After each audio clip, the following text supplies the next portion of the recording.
This is Jeff J. Brown, China Rising, and I was honored that Stephen Sahwini, a Syrian-American journalist, award-winning journalist and political commentator, reached out to me to answer some questions about China versus the United States, well, the West in general. I interviewed him earlier, and so I will also include that link here in order to to help each other. I will not put the written on my website. I will only put the Brighteon, the Brighteon and SoundCloud audio visual, and then please click on, if you want to read it, please click on his link so that you can learn more about him. And again, please, any donations would be very, very helpful. This is the 2nd of January, and the 2nd of February, and your support is deeply appreciated and needed. Thank you. All right. Here we go. Here is Stephen's first question. The former U.S. President Trump's administration escalated the tension between Beijing and Washington to the highest level. The biggest loser is the U.S.-China trade war was the United States. Do you think the new Biden administration will repair the U.S.-China relationship, or will it maintain the escalation of tensions? Jeff Brown, my response, I don't see a lot of change simply because before Trump, the last U.S. president who acted, quote, presidential, end of quote, got his brains blown out in Dealey Plaza, Dallas, Texas in 1963. This has been a problem since 1833, when the gangster banksters tried to assassinate U.S. President Andrew Jackson for closing down their private U.S. bank, which was printing the people's money at interest. We can see with Trump that if you stand up to the oligarchic elite, they will kill you or destroy you. Trump was no more bellicose or anti-Chinese than every U.S. president/government since 1921, when the Communist Party of China, the CPC, was founded, and especially since Mao and company beat Japan and the West with the founding of the People's Republic of China in 1949. In fact, the USA and China nearly went to war a number of times in the 1950s and 1960s.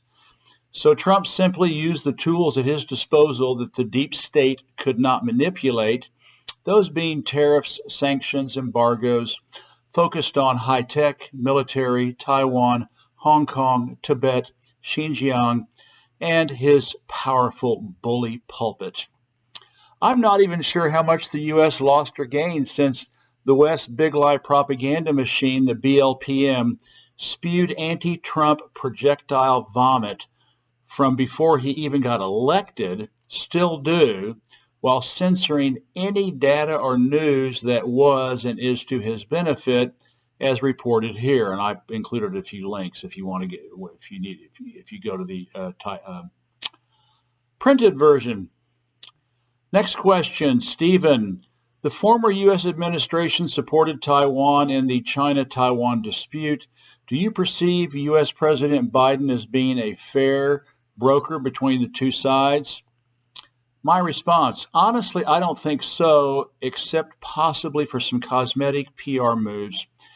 Chiang Kai-shek, his fascist KMT, and the U.S. military got whipped by Mao Zedong and the Red Army by 1949.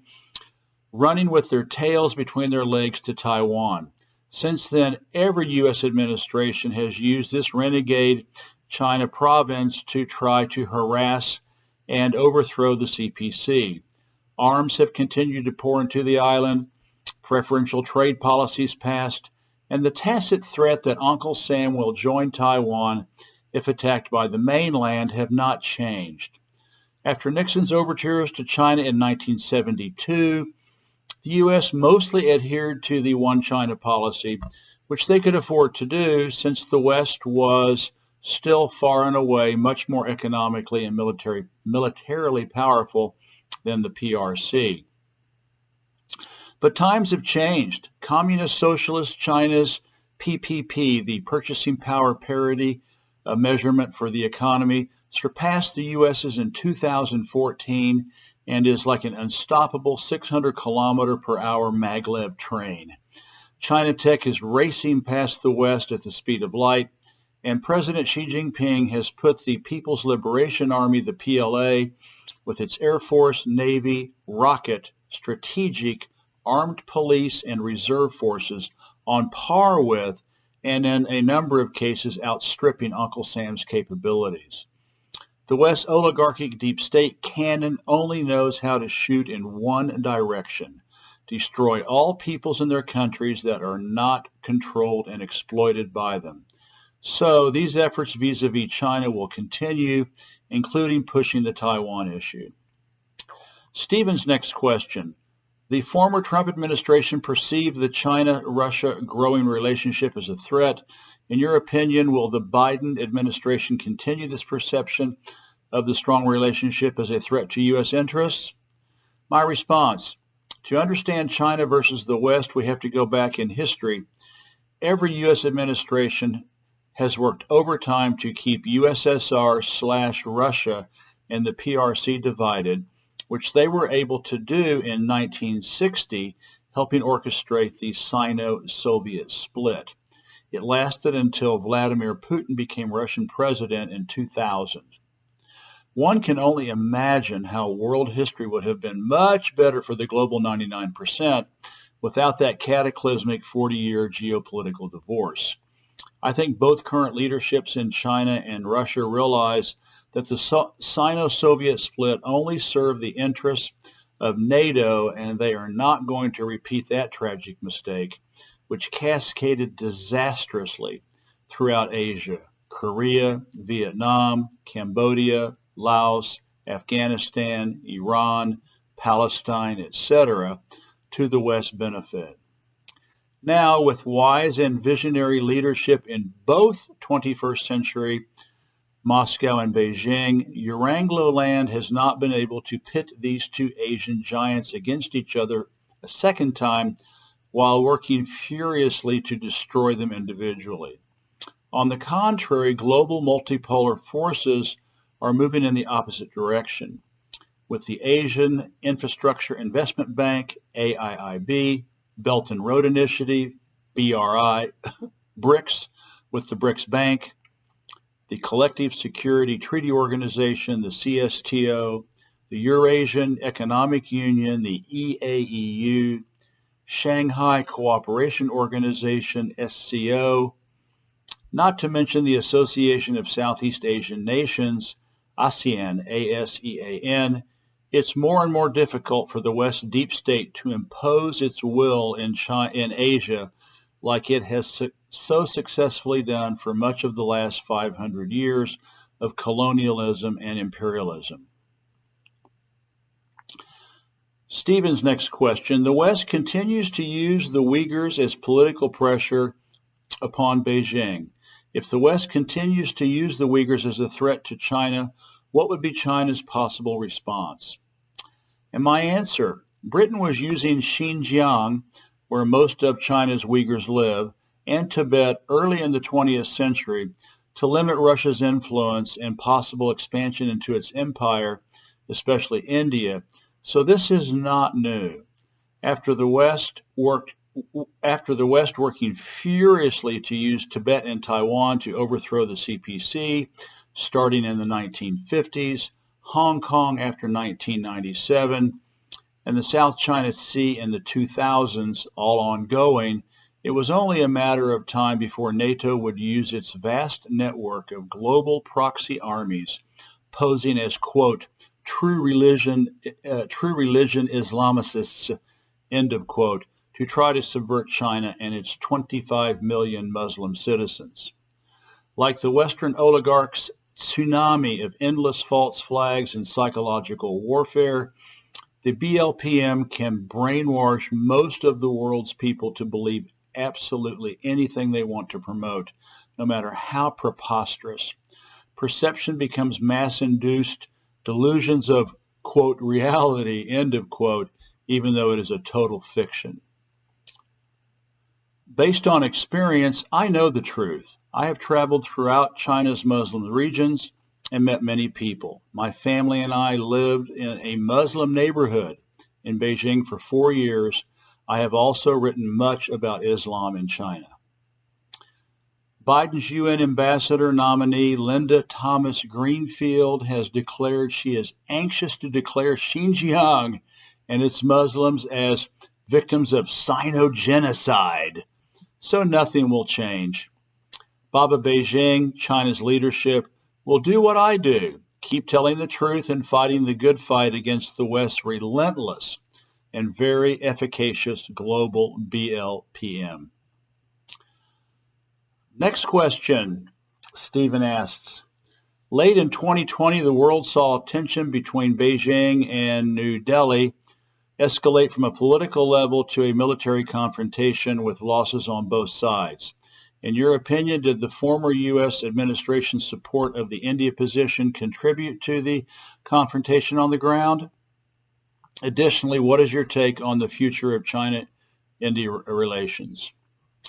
And my response, like every other U.S. administration since the Russian Revolution of 1917, or as Dr. Joan Rolfes likes to say, since the beginning of the Cold War in 1848 with the publication of the Communist Manifesto, Western Empire continues to work tirelessly to create alliances and ententes to destroy its many anti-global capitalist enemies. Trump's Quad, spelled Q-U-A-D, Quad, which joins the U.S. with India, Australia, and Japan, is just one more of endless permutations throughout colonial imperial history. Indian Prime Minister Narendra Modi started out in 2014 supporting the aforementioned Asian institutions. He is also a Hindu nationalist. This segment of India's population is generally rabidly xenophobic. It may help explain why, for the last couple of years, he has moved to stoke these sentiments in country to maintain popularity while imposing more and more neoliberal policies which are making a poor population even poorer. In 2019, Modi pushed Hindu nationalism in the Sino-Paki Indian tinderbox of Jammu Kashmir, so may have gotten some Western behind-the-scenes quid pro quo on all this. Or, like countless others, he could have simply succumbed to the imperial toolbox, that being bribery, blackmail, and extortion. In any case, ongoing border tensions and banning China tech, including Huawei, ZTE, WeChat, TikTok, etc., all keep suffering Indian minds off the fact that neighbor China has completely outclassed them socioeconomically, developmentally, and geopolitically for the last 70 years. While heavily censored, downplayed, or misrepresented in the BLPM, India is currently dealing with human history's largest popular protests, as hundreds of millions of citizens are on the march against Modi's impoverishing neoliberal policies. My Indian friends say they are organized for the long haul and are being financed by popular support. Whether this may push India away from the Quad and back towards Asia is hard to say. Just this week, Modi's foreign minister gave a surprising policy speech, which laid out cooperation with China, including 3 mutuals and 8 propositions. It is highly unlikely that this was done without Modi's approval. We can speculate 2 ways. First, India is going back to the Grand Asian Project with China and Russia, or Modi and company are trying to leverage the Quad for more concessions, especially as a shot across the bow of the new Biden administration. We'll know more in the months to come as India's inspiring protests continue to rage on. This is Jeff J. Brown, China Rising Radio Sinoland. Please make even a $1 donation, $5, $10, Patreon, PayPal, and fundraiser. Thank you.